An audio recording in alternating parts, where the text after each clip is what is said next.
옛날 옛적 한평의 어느 작은 마을에는 신묘한 기운을 지닌 칠성바위가 있었다고 전해진다. 이 바위는 산속 깊은 곳 수풀에 가려져 있어 아무나 찾기 어려운 곳에 위치해 있었다. 하지만 이 바위를 찾고자 하는 사람들의 발걸음은 끊이지 않았다. 전해지는 이야기는 이러하다. 옛날 이 마을에는 보영이라는 이름의 가난한 청년이 살았다. 보영은 항상 근심 어린 얼굴로 다녔다. 가족을 부양하기 위해 산에서 나무를 하여 생계를 유지했으나 홀로 어머니를 모셔야 했기에 생활은 늘 빠듯했다. 그의 어머니는 병원이 깊어 매일 밤 고통 속에 잠을 이루지 못했다. 보영은 어머니의 병을 고치기 위해 여러 곳을 찾아다녔으나 마땅한 치료 방법을 찾지 못했다. 어느 날 보영은 마을의 현명한 노인에게 이 모든 걱정을 털어놓았다. 노인은 깊은 한숨을 쉬며 조심스럽게 입을 열었다. 이 산속에는 칠성바위라는 신비로운 바위가 있단다. 그곳에서 하늘의 기운을 받으면 어떤 병이라도 나을 수 있다고 하지. 그러나 길이 험하고 찾기 어려워 지금껏 그 기운을 받은 사람은 드물다고 들었다. 그 말을 들은 보영은 희망의 끈을 놓지 않고 바위를 찾아 떠났다. 며칠 밤낮을 산을 헤매던 보영은 마침내 칠성바위를 발견했다. 바위는 하늘을 향해 우뚝 솟아 있었고 유난히 맑은 달빛이 바위를 감싸고 있었다.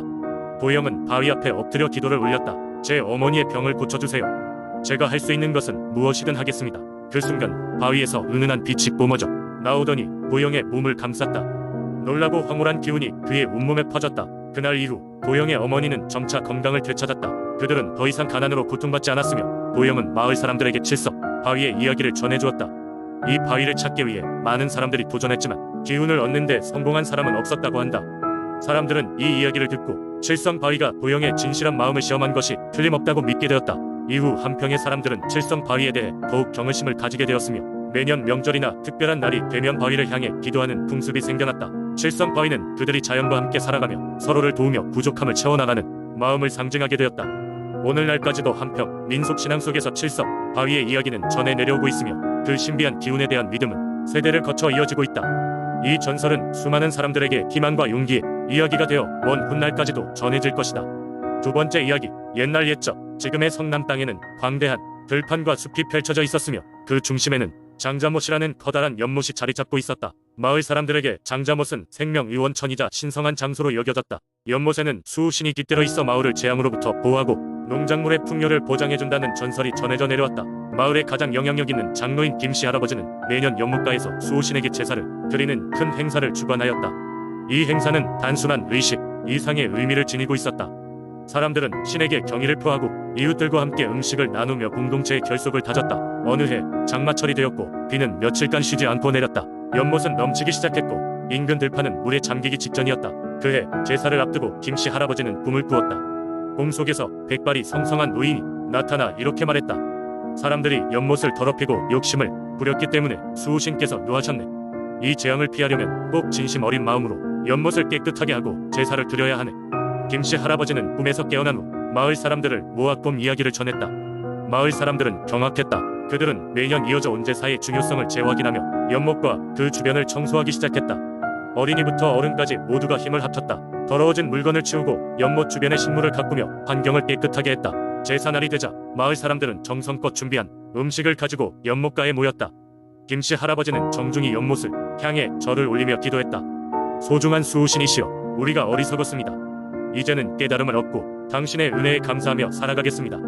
그 순간 숲속에서 상쾌한 바람이 불어와 연못 위에 있는 물 한 개를 걷어냈다. 그리고 하늘에서 한 줄기 햇살이 연못 한가운데를 비추었다. 마을 사람들은 모두 숨을 죽이고 그 아름다운 광경을 지켜보았다. 이후 장자이는 잦아들었고 들판은 다시금 푸르름을 되찾았다. 그 후로 성남의 마을 사람들은 전보다 더 열심히 연못과 그 주변을 가꾸었으며 해마다 이어지는 제사는 마을의 가장 중요한 전통 중 하나로 자리 잡았다. 사람들은 연못과 수호신의 전설을 자랑스럽게 여기며 후대에 전하고 마을의 평화와 풍요를 기원하게 되었다.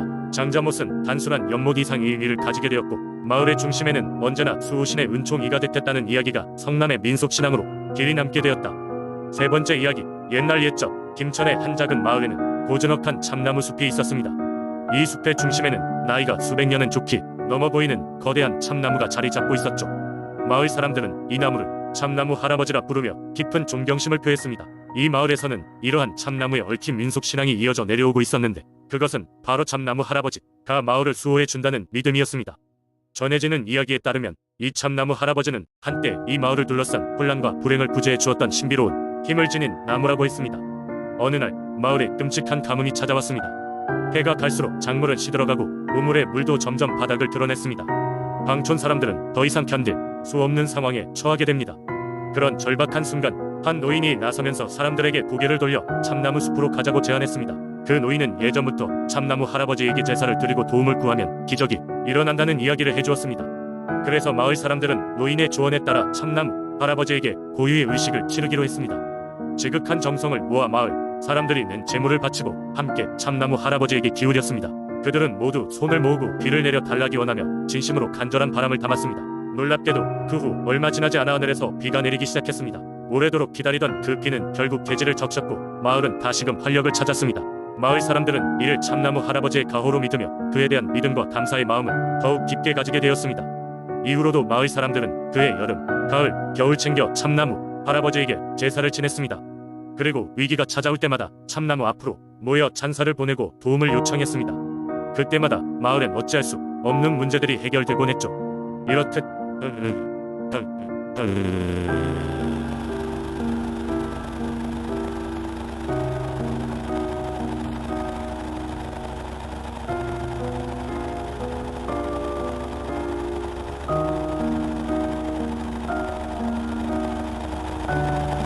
참나무 할아버지는 마을 사람들에게 단순한 나무가 아닌 존경과 감사의 상징으로 소중히 여겨졌습니다.